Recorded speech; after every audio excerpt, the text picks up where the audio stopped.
João capítulo 5. Depois disto, havia uma festa entre os judeus, e Jesus subiu a Jerusalém. Ora, em Jerusalém há, próximo à porta das ovelhas, um tanque chamado em hebreu Betesda, o qual tem 5 alpendres. Bom, esse tanque, então, aí para você marcar aí no seu caderno, chamado Betesda, significava casa, quer dizer, significava, não significa casa da misericórdia. Aqui, na verdade, é porta das ovelhas e não mercado, como está em algumas traduções.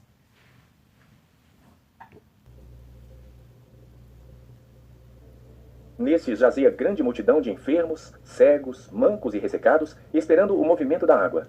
Porquanto um anjo descia em certo tempo ao tanque e agitava a água. E o primeiro que ali descia, depois do movimento da água, sarava de qualquer enfermidade que tivesse. Bom, aqui é uma parte que no original não está. Essa frase anjo que agitava as águas não é original, não está no original. Ela foi escrita depois, né? Tanto é que em algumas Bíblias está aí escrito em colchetes. Isso quer dizer que é um acréscimo do autor, né? Do autor não, do que fez a tradução. É um acréscimo do tradutor. Bom, as águas se moviam de tempo em tempo e por isso diziam que era um anjo. E eu quero aqui ver com vocês aqui um vídeo, né, para você ver como era então o tanque de Betesda. Para não deixar você esperando demais, ali embaixo estão as escadas laterais da piscina de Betesda do tempo de Cristo. Lá embaixo, aquelas escadas que você vê lá. Você se lembra que eram duas piscinas conjugadas, não é mesmo? Pois bem, a que vemos lá embaixo é a piscina sul.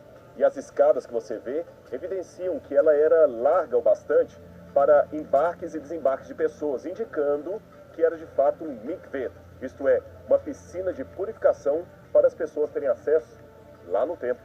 Veja que as escadas dela são arquitetonicamente muito parecidas com as do tanque de Siloé.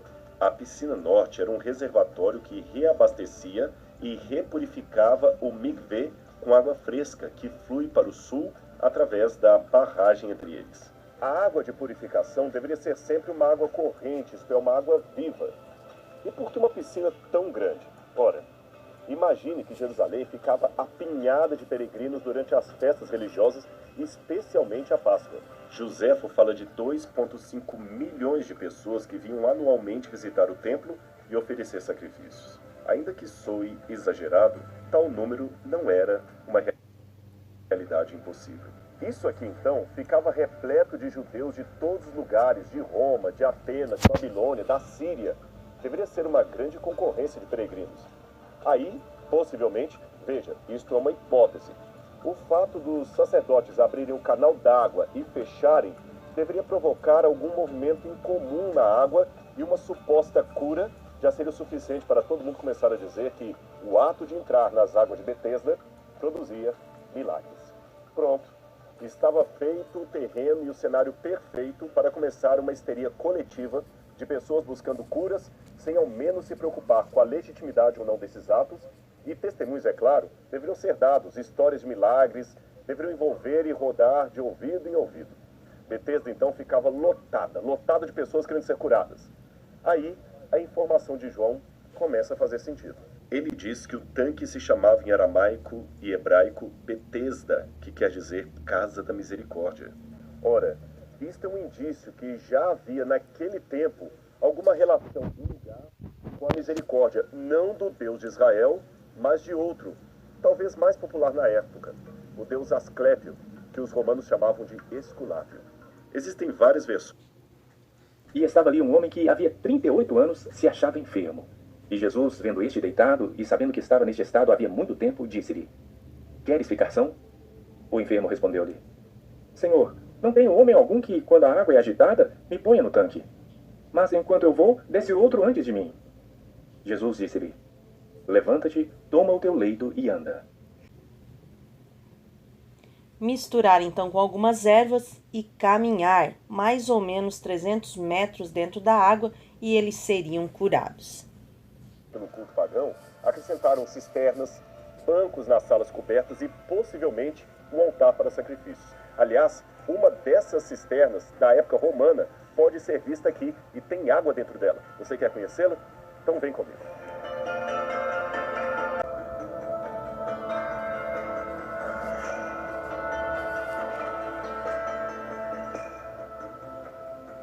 dessa piscina aqui. E como você vê, era um verdadeiro santuário para curas sob a proteção de Esculápio e Serapis. Um paganismo terrível. Jesus deve ter ficado muito triste quando veio aqui em Betesda e viu toda aquela gente mergulhando no paganismo.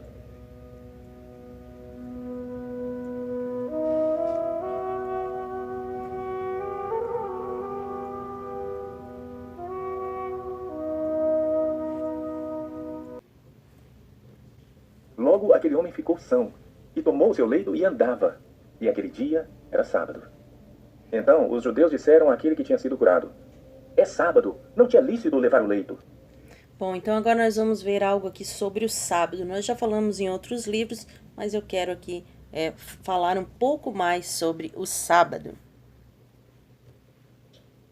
João Calvino, por exemplo, escrevendo aproximadamente em 1550, ele diz: o agitar da água era uma prova de que Deus usa livremente os elementos da natureza segundo o seu próprio beneplácito. Deus pode fazer aquilo, pode fazer o que ele quiser, ele é Deus.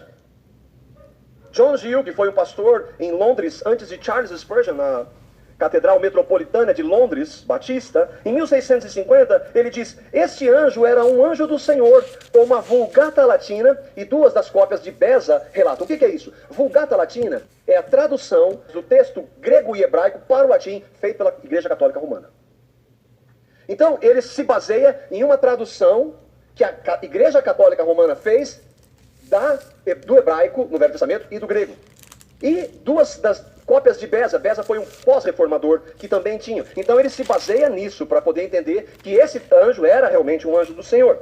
Charles Spurgeon, em 1850, ele escreve: seria sem propósito contestar que tais casos ocorrem e podem ocorrer novamente. Spurgeon não tinha dúvida em acreditar que aquilo ali realmente tinha acontecido. Mas então nós temos hoje, lembre-se que hoje nós temos uma das maiores descobertas arqueológicas de todos os tempos, se deu em 1947. Os rolos ou os manuscritos do Mar Morto, no Oriente Médio. E que ali muitos manuscritos foram encontrados. Depois disso, a pesquisa arqueológica começou a trazer várias outras. E então houve acesso maior a muitos desses manuscritos. Inclusive do Novo Testamento. As descobertas em 1947 foram do Velho Testamento, mas o estudo fez com que muitos começassem a procurar outros manuscritos e fossem encontrados manuscritos mais antigos do que esses irmãos tinham. E aí então, hoje nós temos irmãos, por exemplo, como John Piper, que diz o seguinte: o verso 4 não existe nos manuscritos melhores e mais antigos.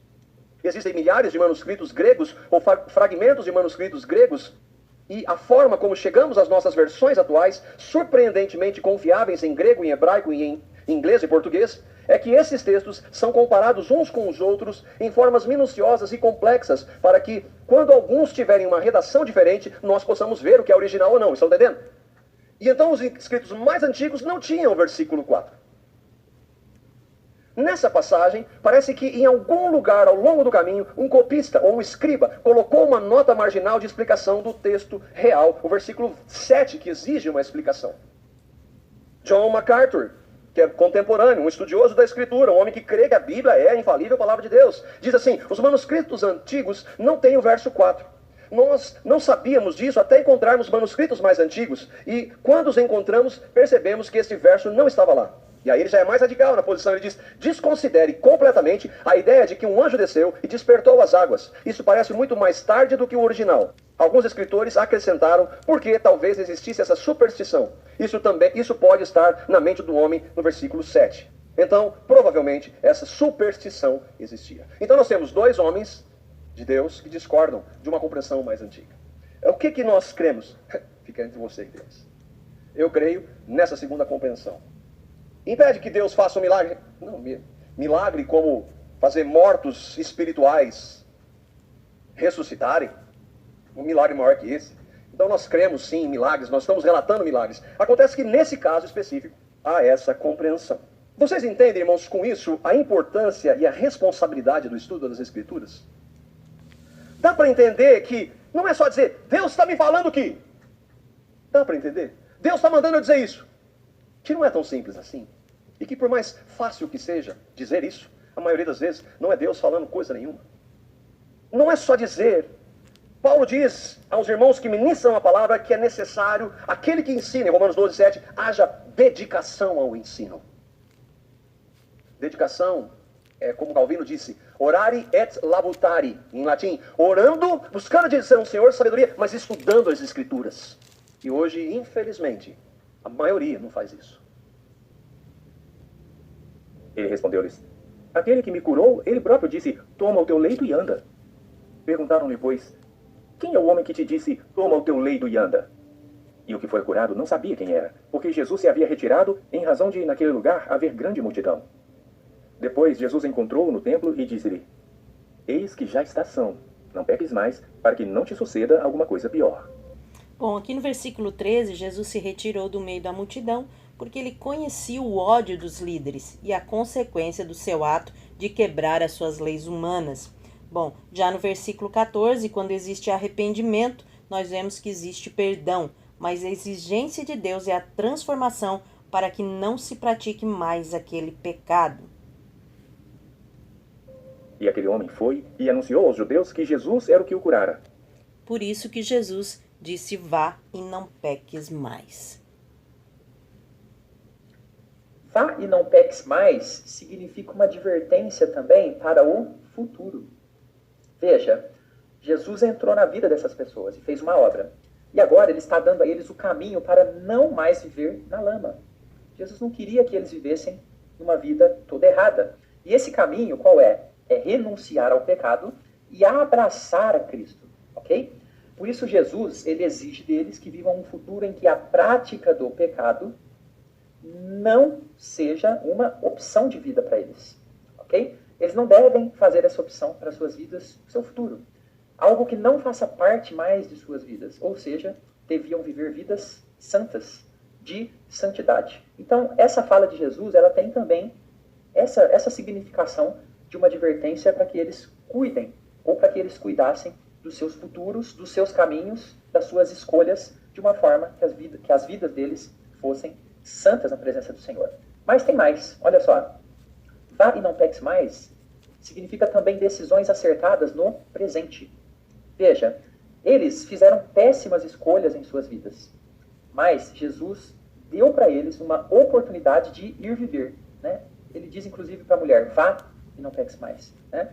Agora, uma mentalidade nova eu quero de você, né? Em outras palavras, uma mentalidade transformada, com um coração transformado, com ações diferentes, moldadas agora pela obediência ao Senhor. Essa é a vontade de Jesus para eles. Então observe que nós temos aqui um ideal de maturidade, um ideal de buscar o amadurecimento da fé, o amadurecimento da mentalidade, o amadurecimento da comunhão com o Senhor. Então vá e não peques mais tem exatamente essa ideia. Exatamente essa ideia de que não é que nunca mais vão pecar, mas agora a sua visão com relação ao pecado e com relação a ser santo, com relação a Deus, ela é uma nova visão. Uma visão transformada, uma mentalidade transformada, um coração transformado. Então, a gente vai observar que Jesus queria mostrar para eles um novo padrão de vida que mira a perfeição. Quando eu digo mira a perfeição, eu estou falando aqui de um objetivo. Olha só, Deus, ele não nivela para baixo o nosso objetivo de vida. Ele sempre nivela lá em cima. Tanto que o nosso padrão de vida é quem? Jesus Cristo, o homem mais perfeito que passou por essa terra, que não cometeu nenhum pecado. Então, esse é a nossa mira, o nosso foco, o nosso objetivo. E aí, é isso que Jesus quer então para os seus servos, um novo padrão de vida que foca nisso, na perfeição, que foca na vontade de Deus, que fica de olho a todo tempo na santidade de vida. Então, não peques mais, tem essa ideia, traz essa ideia. E para a gente concluir agora, algo bem interessante aqui com um texto bíblico lá de Tiago, capítulo 1, versículo 4. Veja que interessante o que Tiago fala aqui. Ora, a perseverança deve ter ação completa, né? Perseverança é aquele ato de se manter firme nos caminhos de Deus, mesmo diante dos problemas, adversidades, tribulações. Ela deve ter ação completa para que sejais perfeitos. Olha essas duas palavras, íntegros. Quero destacar as duas. Para que sejais perfeitos. Mas, presbítero, dá para ser perfeito, então, nessa terra? Olha só a ideia desses conceitos. Esse padrão de perfeição, né, que a Bíblia coloca como alvo, aponta para a nossa maturidade. E por essa causa, os judeus perseguiram a Jesus e procuravam matá-lo, porque fazia essas coisas no sábado. E Jesus lhes respondeu: meu pai trabalha até agora, e eu trabalho também. Por isso, pois, os judeus ainda mais procuravam matá-lo, porque não só quebrantava o sábado, mas também dizia que Deus era seu próprio Pai, fazendo-se igual a Deus. Mas Jesus respondeu e disse-lhes: na verdade vos digo, que o Filho por si mesmo não pode fazer coisa alguma, se o não vir fazer o Pai. Porque tudo quanto ele faz, o Filho o faz igualmente. Porque o Pai ama o Filho e mostra-lhe tudo o que faz. E ele lhe mostrará maiores obras do que estas, para que vos maravilheis. Pois assim como o Pai ressuscita os mortos e os vivifica, assim também o Filho vivifica aqueles que quer. E também o Pai a ninguém julga, mas deu ao Filho todo o juízo, para que todos honrem o Filho como honram o Pai. Quem não honra o Filho, não honra o Pai que o enviou. Na verdade vos digo, que quem ouve a minha palavra e crê naquele que me enviou, tem a vida eterna e não entrará em condenação, mas passou da morte para a vida. Em verdade vos digo, que vem a hora, e agora é, em que os mortos ouvirão a voz do Filho de Deus, e os que a ouvirem viverão. Porque como o Pai tem a vida em si mesmo, assim deu também ao Filho ter a vida em si mesmo. E deu-lhe o poder de também exercer o juízo, porque é o Filho do homem. Não vos maravilheis disto, porque vem a hora em que todos os que estão nos sepulcros ouvirão a sua voz. E os que fizeram o bem sairão para a ressurreição da vida, e os que fizeram o mal para a ressurreição da condenação. Eu não posso de mim mesmo fazer coisa alguma. Como ouço, assim julgo. E o meu juízo é justo, porque não busco a minha vontade, mas a vontade do Pai que me enviou. Se eu testifico de mim mesmo, o meu testemunho não é verdadeiro. Há outro que testifica de mim, e sei que o testemunho que ele dá de mim é verdadeiro. Vós mandastes mensageiros a João, e ele deu testemunho da verdade. Eu, porém, não recebo testemunho de homem, mas digo isso para que vos salveis. Ele era a candeia que ardia e iluminava, e vós quisestes alegrar-vos por um pouco de tempo com a sua luz.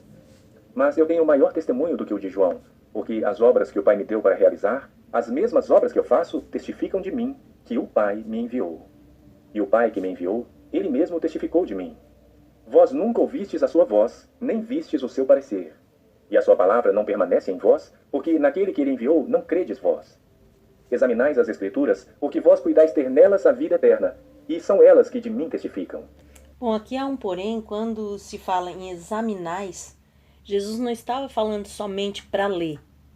Examinar não é ler, examinar é estudar. Então aqui Jesus estava já deixando a dica para os discípulos, para aquelas pessoas e principalmente para nós, né? Jesus já estava dizendo: ei, examinem as Escrituras, ou seja, estude a Bíblia. Era isso que Jesus estava fazendo ali, né? Estava falando ali. Ele estava dizendo: ei, não adianta somente você ler, mas você precisa estudar a Bíblia, né? E é o que nós estamos fazendo aqui nesse curso, estudando então versículo por versículo, para que também ao final do curso você tenha lido a Bíblia por completo, né? O intuito é também ler a Bíblia inteira e estudar ela inteira. Então isso, né, foi o próprio Jesus quem falou, né? Examinais, ou seja, estude a Bíblia Sagrada. E não quereis vir a mim para terdes vida. Eu não recebo glória dos homens, mas bem vos conheço que não tendes em vós o amor de Deus. Eu vim em nome de meu Pai e não me aceitais. Se outro vier em seu próprio nome, a esse aceitareis. Como podeis vós crer, recebendo honra uns dos outros e não buscando a honra que vem só de Deus?